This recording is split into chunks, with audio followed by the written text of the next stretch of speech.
உங்கள் favourite TV ஷோக்களை இனி miss பண்ண தேவையில்லை. ZEE5 இல் முற்றிலும் இலவசமாக காணுங்கள். இங்கேயும் எப்பொழுதும். அம்மா அம்மா, நீ ரெடி ஆயிட்டல? யமுனாக்கா நீ ரெடி ஆயிட்டல? நம்ம 3 பேரும் எலெக்ஷன் ஆபீஸ்க்கு போயிட்டு வந்துடலாமா? இப்ப அங்க எதுக்காக போறோம் சக்தி? நேத்து பறக்கும் படை ஆபீசர்ஸ் வந்து நம்ம வீட்ல பணம் எடுத்தாங்கல்ல, அது நம்ம பணம் இல்லைன்னு எழுதி கொடுத்துட்டு வந்துடலாம்க்கா. சக்தி, நான் அம்மா கிட்ட பேசி பார்க்கட்டுமா? அவங்க கிட்ட பேசுறதுக்கு என்ன இருக்கு? அவங்களுக்கு அம்மா எலெக்ஷன்ல நிக்க கூடாது, அதுக்காக என்ன வேணாலும் பண்ற அளவுக்கு இறங்கிட்டாங்க. அதனால அவங்க கிட்ட பேசி எந்த பிரயோஜனமும் இல்ல.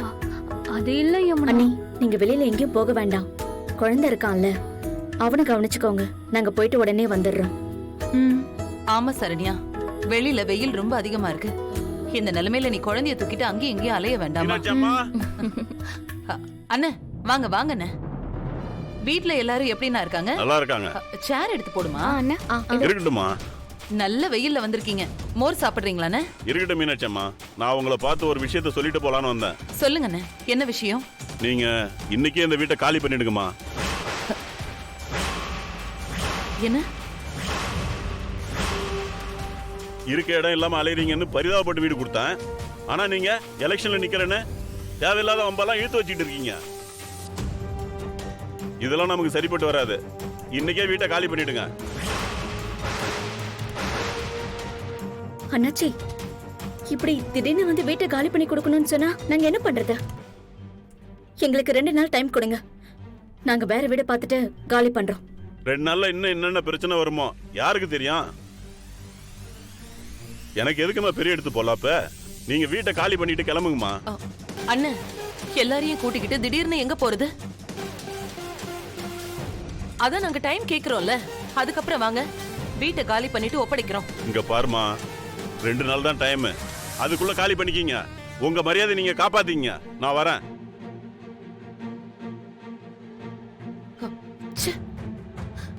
இருக்கிற பிரச்சனை போதாதுன்னு இப்ப ஹவுஸ் ஓனர் வேற புது பிரச்சனை கொண்டு வந்திருக்காரு. இப்ப எலெக்ஷன் ஆபீஸ் போறதா இல்ல வேற வீடு பார்க்க போறதா?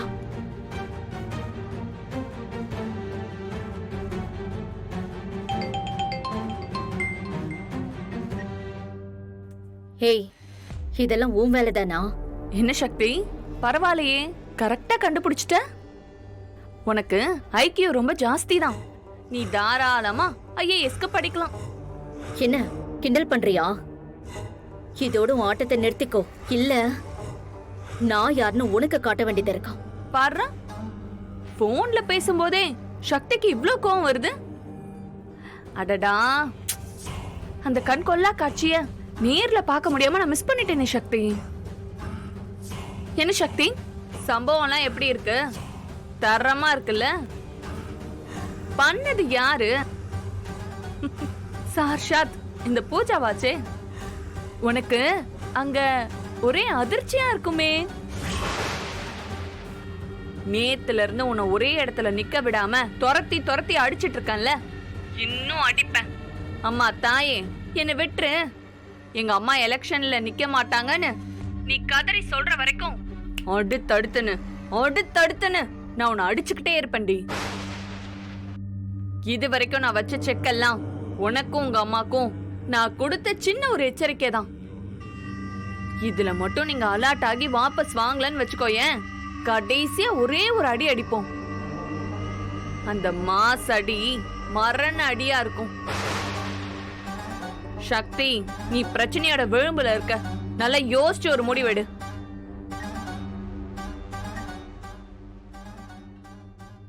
என்ன சார் யோசிக்கிறீங்க? மீனாட்சியுடைய வேட்பு மனு தள்ளுபடி செய்யப்பட்டது அப்படின்னு அறிவிச்சிருங்க, அவ்வளவுதான். இப்ப டைம் முடிஞ்சிருச்சு. நாளைக்கு இவங்க 2 பேரையும் கூட்டிட்டு வாங்க. முறைப்படி விசாரிச்சு பதிவு பண்ணிட்டு மீனாட்சியோட வேட்பு மனுவை தள்ளுபடி பண்ணிடலாம். ரொம்ப நன்றி சார். அப்ப நாங்க வரோம் சார். சரி சரி, வரேன் சார். போங்க போங்க போங்க போங்க.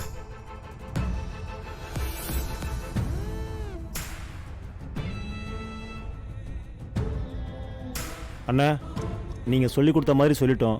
அப்ப நாங்க கிளம்பிட்டோங்களா? ஏய், இங்க வா. எங்க போறீங்க? மீனாட்சி வேட்புமனு தள்ளுபடி ஆகிற வரைக்கும் நீங்க எங்கேயும் போக கூடாது. எங்களோட சிறப்பு விருந்தினரா நீங்க 2 பேரும் எங்க கூட தான் இருக்கணும். போ வண்டியில ஏறு. போ போ போ.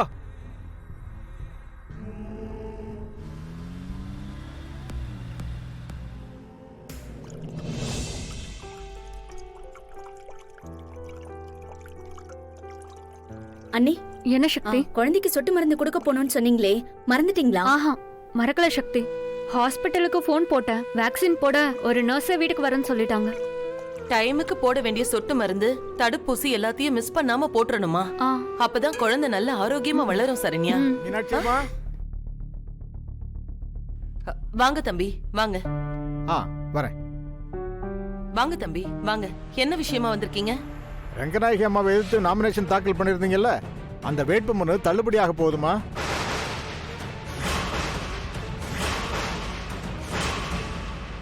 உங்களை எலெக்ஷன்ல நிக்க விடாம பண்றதுக்கு ஏகப்பட்ட சதி வேலைகள் நடக்குதுமா. நீங்க சுதாரிச்சு நடவடிக்கை எடுத்தீங்கன்னா எலெக்ஷன்ல நிக்கலாம். இல்லைன்னா உங்க வேட்புமனுவை ரிஜெக்ட் பண்ணி உங்களை நிக்க விடாம பண்ணிடுவாங்கம்மா.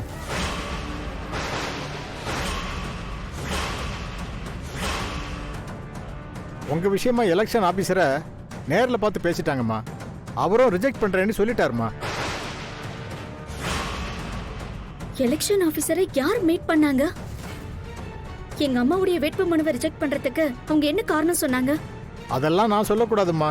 சொன்னா என் வேலைக்கு மட்டும் இல்ல, என் உயிருக்கே ஆபத்து வந்துருமா. மீனாட்சி அம்மா, நீங்க ஜெயிச்சு வந்தீங்கன்னா இந்த ஊருக்கே நல்லது செய்வீங்க. அதுக்காகத்தான் இந்த விஷயத்த நான் முன்கூட்டியே உங்ககிட்ட சொல்ல வந்தேன். இதுக்கு மேல என்ன பண்ணணுமோ அதை நீங்களே பண்ணிடுங்கம்மா. தயவு செஞ்சு என் பேரை மட்டும் வெளியே சொல்லிடாதீங்கம்மா. அப்ப நான் வரேம்மா. சரி, வரேன். போயிட்டு வாங்க. இப்ப என்ன பண்றது சக்தி? ரொம்ப தெளிவா திட்டம் போட்டு வேலை பாக்குறாங்க. கடையில பொய்யா பிரச்சனை பண்ணாங்க. உன் வண்டியில பணத்தை வச்சாங்க. ஹவுஸ் ஓனரை தூண்டி விட்டு வீட்டை காலி பண்ண வைக்கிறாங்க. கடைசியில அம்மாவோட வேட்பு மனுவை தள்ளுபடி பண்றதுக்கு ஏதோ சதி வேலை பண்ணிருக்காங்க. இவ்ளோ பிளானையும் நாம எப்படி உடைக்க போறோம்? எனக்கு ஒண்ணுமே புரியல சக்தி. நியாயமா இருந்ததுனால என்ன கிடைச்சது? நம்ம மெஸ்ஸை இடிச்சாங்க, நம்ம வீட்டை இடிச்சாங்க. இதுதானே நமக்கு கிடைச்சது. இப்போது நம்மள நிம்மதியா இருக்க விடுறாங்களா? இல்லையே. நம்ம கண்ணுக்கு தெரியாம நமக்கு எதிரா சதி வேலைகள் பண்ணிட்டு தானே இருக்காங்க. இதுக்கு மேலேயே அவங்களோட மோதி நம்மளால ஜெயிக்க முடியாது சக்தி. அவங்க ரூட்லயே நாமளும் போனாதான் அவங்கள ஜெயிக்க முடியும். எலெக்ஷன் விஷயத்துல நம்மளை எல்லா பக்கத்துல இருந்து அட்டாக் பண்ணிருக்காங்க. அதுல ஸ்கூட்டில பணம் இருந்த விஷயம் ரொம்பவே ஸ்ட்ராங்கா இருக்கு. ஓட்டு போடுறதுக்கு பணம் கொடுத்தாங்கன்னு புகார் சொன்னா அம்மாவுடைய வேட்புமனு ரிஜெக்ட் ஆகிறதுக்கு சான்ஸ் நிறையவே இருக்கு. அதனால வண்டியில பணம் எப்படி வந்துச்சுன்னு தான் யோசிக்கணும். அதை மட்டும் கண்டுபிடிச்சிட்டோம்னா அப்புறம் அம்மாவுடைய வேட்பு மனுவை யாராலுமே ரிஜெக்ட் பண்ண முடியாது. ஜீ5 ஆப்பை டவுன்லோட் செய்து அனைத்து எபிசோடுகளையும் இலவசமாக பாருங்க.